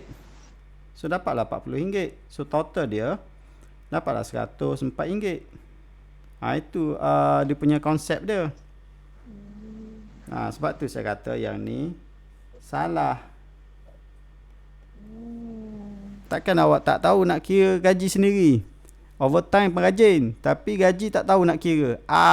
Rugi besar. Okey, moderator teruskan. Yes. Apa dia? 12 tu main mana sah? 12. 12 ke apa ni? So 12. lapik tu mana sir? 12 ni contoh. Dia kerja 12 jam. Ni cara kita checking. 8 ni kita andaikan. Ni andaikan kerja 8 jam. Satu hari. Sebab Tapi dalam sudut tu dia boleh buat andai kayak gitu kan sir? Baik tak beri pun dalam soalan tu lapik je. Kalau kita tak buat andaian, kita macam tak boleh nak boleh buat ke kiraan ni? Kita tengok jap. Kalau kalau tak ada jam, macam mana kita nak kira? Kalau tak ada 8 jam. Ni 8 jam ni. Hour less than or equal 8. Yang ni tak ada ni. Condition ni tak ada dalam soalan.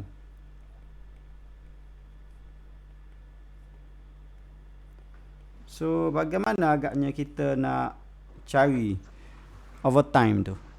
Overtime tu yang pentingnya.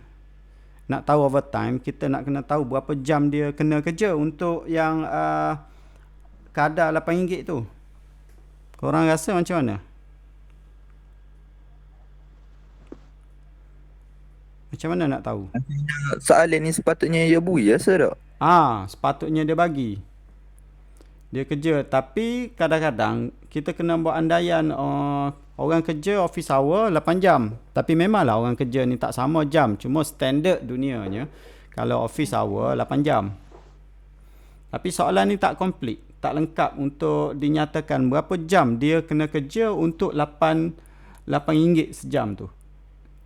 Kalau kita tahu maksimum untuk RM8 sejam tu, barulah kita boleh tahu berapakah masa yang dia terlebih untuk kita charge sebagai overtime. Betul tak? Betul. Cuma bukan yang tu lah masalah. Yang tu kita dah beritahu 8 jam lah masa dia patut kerja untuk dapat RM8. Tetapi yang silapnya dekat sini lah. Dekat pengiraan overtime. Overtime tu awak kena tolak. Hour tu tolak dulu yang basic kerja, yang basic office hour tadi 8. Barulah awak boleh daratkan dengan 10. Barulah awak tahu baki dia tu 2 jam ataupun 4 berapa jam baki dia tu. Yang terlebih overtime lah ni. Ini untuk pengiraan overtime lah.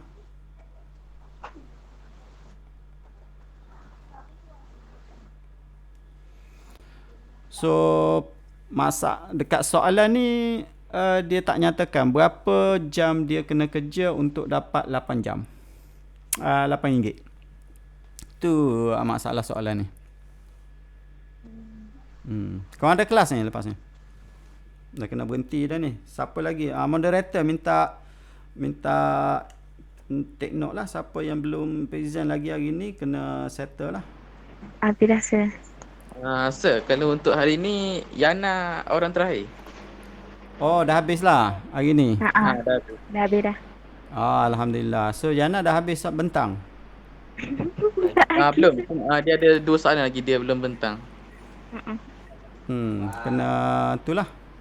Kena adjust lah masa. Besok masa amali ada lagi sempat lagi. Kayaknya sambung ke kan sir? Nanti masa amali. Sambung. Tak boleh kasih hutang punya. Ruangan GC ke atas. Okey sir. Saya nak submit. Ruangan GC. Okey, saya akan sediakan soalan untuk sediakan ni GC untuk submit presentation kita buat yang baru pasir lah kita akan masuk dalam pasir. Okey, kita akan masuk dalam pasir. Okey, okey, minggu ke berapa ni? Minggu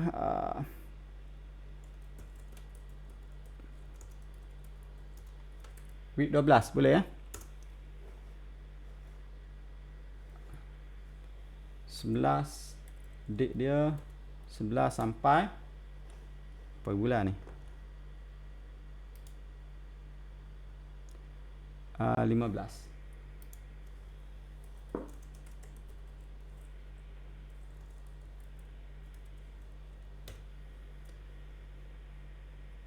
Submit.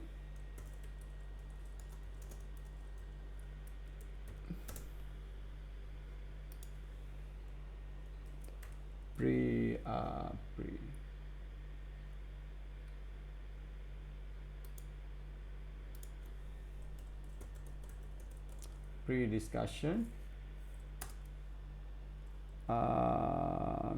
Question submit.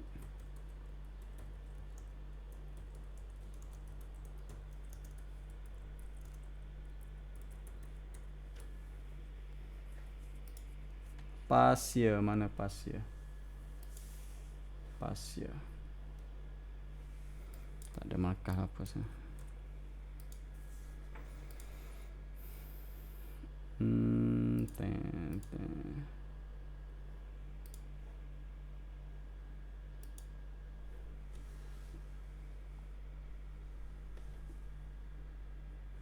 Okey, saya dah pun hantar.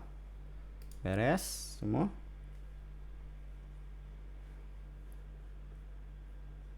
Mana? Beres. Okey.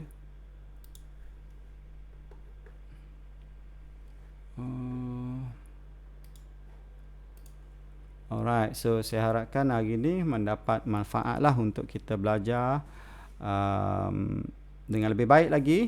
Dan kesilapan-kesilapan presenter pun banyak buat silap tu, tak study betul-betul, tak memahami, hanya present jawapan je. Lain kali jangan present jawapan, you mesti bagi sebab, justifikasi kenapa jawapan anda macam tu, kenapa, explain. Macam you explain pada kawan you lah, nak suruh bagi dia senang faham. Boleh? Boleh, sir. Okay, right. Assalamualaikum. Waalaikumsalam. Waalaikumsalam. Thank you, sir. Thank you, sir. Thank you, sir. Thank you, sir. Terima kasih, sir.